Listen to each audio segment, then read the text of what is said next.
E aí, turma, vamos continuar, tá? Então, finalizamos o vídeo passado falando do parágrafo, estávamos falando do parágrafo 4º, tá? Do artigo 168A do nosso Código Penal, tá? Que ele trata, repetindo, recapitulando o que diz o parágrafo 4º. A faculdade prevista no parágrafo 3º desse artigo não se aplica aos casos de parcelamento de contribuições cujo valor, inclusive dos acessórios, seja superior àquele estabelecido administrativamente como sendo o mínimo para o juizamento de suas execuções fiscais.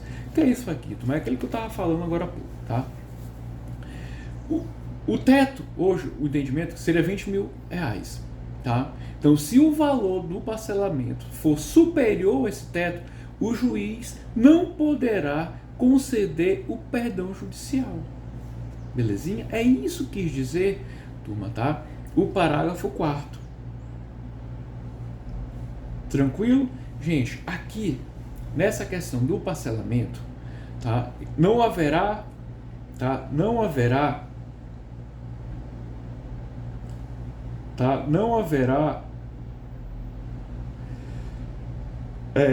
haverá o quê? Enquanto houver o parcelamento do débito, enquanto ele estiver pagando esse parcelamento, tá? Haverá o que? A suspensão da pretensão punitiva do Estado, tá? Então, enquanto tiver no prazo do parcelamento, enquanto não cessar o parcelamento, estará suspenso a pretensão punitiva do Estado. Por quê? Digamos que o cidadão não honre com o pagamento, ou deixe de pagar, tá? Interrompa o pagamento e não cumpra integralmente esse parcelamento. Ele estará, sim, sujeito, poderá, nesse caso, responder pelo crime de apropriação indébita previdenciária. Belezinha? Gente, qual é a ação penal desse crime? Tá? Qual é a ação penal desse crime? É uma ação penal pública, uma ação penal, se for pública, é pública condicionada à representação, ou incondicionada, ou é uma ação privada? Hein? Gente, óbvio, tá? A ação será pública e incondicionada, tá? Como falamos agora há pouco, quem é, tá? Quem será, quem é o sujeito passivo desse crime, quem é a vítima desse crime? Será o que? A União, especificamente através da sua autarquia, através do INSS, tá? Então a vítima aqui, tá, será a União, tá? A vítima, recapitulando, o sujeito passivo do crime de apropriação indébita previdenciária será a União. Tranquilo? Será a autarquia INSS. Belezinha, gente? Tranquilo? Vamos falar agora, turma, do crime que está previsto no artigo 169 do nosso Código Penal, tá? Que é o crime de apropriação de coisa havida por erro, caso fortuito ou força da natureza, tá? Então, o artigo 169, tá? O artigo 169 diz: apropriar-se alguém de coisa alheia, vinda no seu poder por erro, caso fortuito ou força da natureza, pena detenção de 1 mês a 1 ano ou multa. Então vejam, a sanção, repetindo, recapitulando aqui, o que diz o caput do artigo 169, que trata do crime de apropriação de coisa havida por erro, caso fortuito ou força da natureza, tá? Apropriar-se alguém de coisa alheia, vinda a seu poder por erro, caso fortuito ou força da natureza. Pena, detenção de 1 mês a 1 ano ou multa. Então, turma, verifique aqui. É uma sanção penal, uma pena alternativa. Ou vai ser uma pena privativa de liberdade ou será a pena de multa. Não é uma pena cumulativa, ou é uma ou é outra, tá? Vocês verifiquem que a pena é ínfima, né? De 1 mês a 1 ano, ou então a aplicação de uma multa. O sujeito ativo desse crime, então é qualquer pessoa, ou existe uma qualidade específica? É um crime comum ou um crime próprio? O crime previsto no artigo 169, turma, é tido como um crime comum. ele pode ser praticado por qualquer pessoa, tá? Então, ele poderá ser praticado por qualquer pessoa. E o sujeito passivo? Aqui é diferente. O sujeito passivo aqui, a vítima, tá? Será quem? Será o proprietário ou possuidor da coisa perdida ou do prédio em que o tesouro for encontrado. Então, repetindo, o sujeito passivo, a vítima, será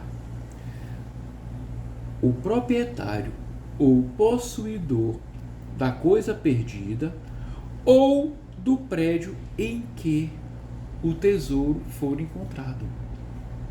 Tranquilo? Belezinha? Tá? Então, recapitulando, sujeito ativo, qualquer pessoa. Sujeito passivo será o proprietário ou possuidor da coisa perdida e do prédio onde o tesouro for achado. Esses serão as vítimas do crime previsto no artigo 69. Belezinha? Ótimo, vamos para frente. Qual é o objeto jurídico desse crime? Qual é o bem jurídico tutelado? Será o patrimônio. Tá? O bem jurídico tutelado será o patrimônio. E o objeto material?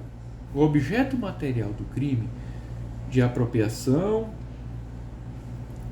de coisa havida por erro, caso fortuito ou força da natureza será a coisa vinda ao agente, tá? Por erro, caso fortuito ou força da natureza.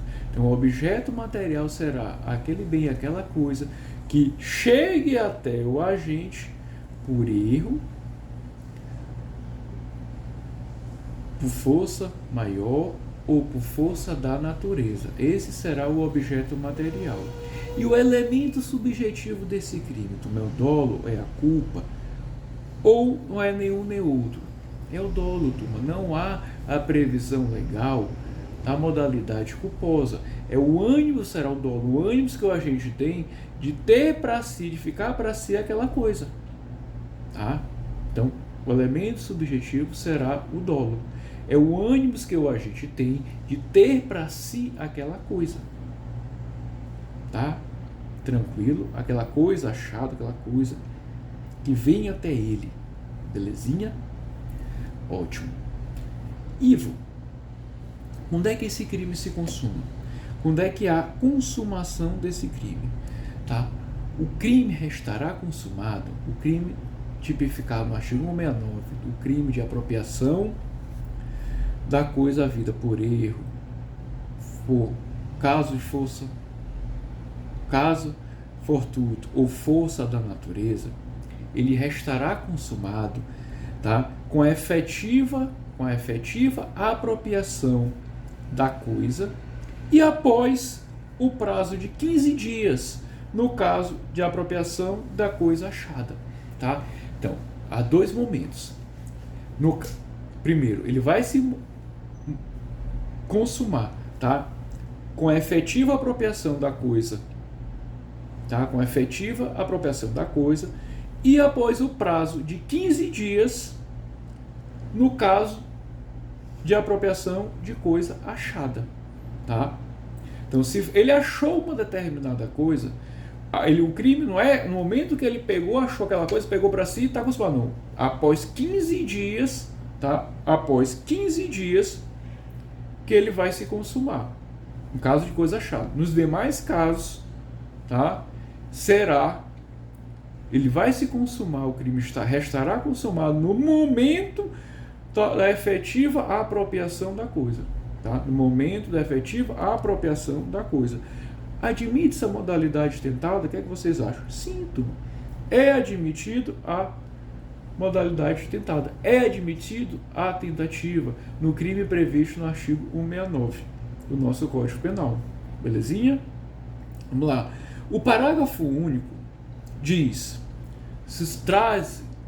parágrafo 1 traz figuras ou figuras equiparadas.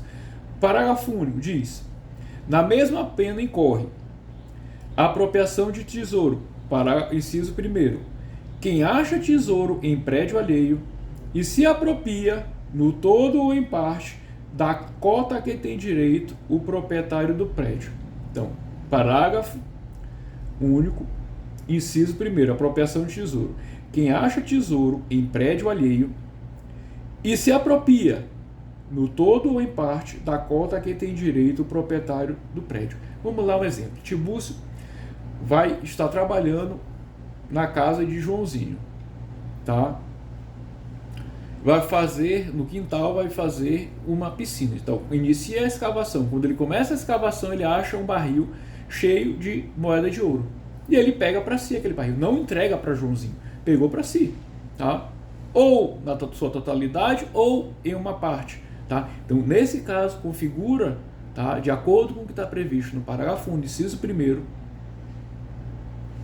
do nosso Código Penal, configura-se o crime 169, do artigo 169, tá? Inciso 2º, apropriação de coisa achada.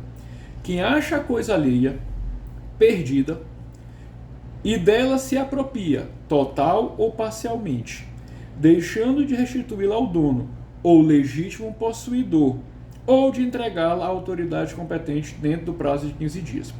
Repetindo, quem acha a coisa alheia perdida ou dela se apropria, total ou parcialmente, deixando de restituí-la ao dono ou legítimo possuidor, ou de entregá-la à autoridade competente dentro do prazo de 15 dias. Aqui, turma, um exemplo. Tibúrcio achou uma maleta cheia de dinheiro, tá? Cheia de dinheiro. Se ele tiver como identificar de quem pertence aquela maleta, ele vai entregar para o proprietário. Ele tem 15 dias para entregar, se não o fizer, estará configurado o crime do artigo 169, tá? De acordo com o que diz o parágrafo único, inciso 2º. Se ele não tem como identificar, então ele tem 15 dias para ir à autoridade policial, no caso a polícia, e entregar aquela maleta. Olha, doutor, eu achei essa maleta aqui no parque, não sei quem é, está cheio de dinheiro, estou devolvendo para você. Então, se transcorrer o prazo de 15 dias, tá? Ele não o fizer, estará configurado, estará consumado o crime. Lembre que eu falei agora há pouco da consumação, tá? Que há 2 momentos, tá? Regra geral, ele vai se consumar, tá? O crime vai se consumar, tá? Com a efetiva apropriação da coisa, se apropriou da coisa. Ou no caso de coisa achada, transcorrido o prazo de 15 dias, ele não entregou à autoridade policial ou ao proprietário. Tranquilo, gente? Tranquilo, gente? Belezinha? Alguma dúvida? E a ação penal desse crime? É ação penal pública? Se ela for pública, é condicionada à representação ou incondicionada? Ou será uma ação privada? Será uma ação penal pública incondicionada, tá? A ação penal será pública incondicionada, belezinha? O artigo 170 diz: nos crimes previstos neste capítulo, aplica-se o disposto no artigo 155, parágrafo 2º. O que é o artigo 155, parágrafo 2º? Que fala lá do crime de furto, tá?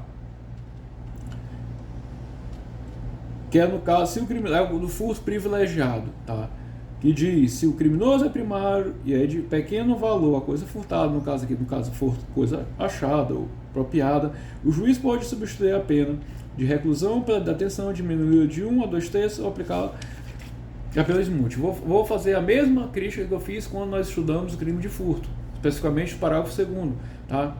Aqui, para mim, é um contrassenso. Se essa primariedade, essa questão do valor, o valor é tudo levado em consideração lá na fase, turma, tá? Da dosimetria da pena. Então, por que eu vou aplicar novamente aqui?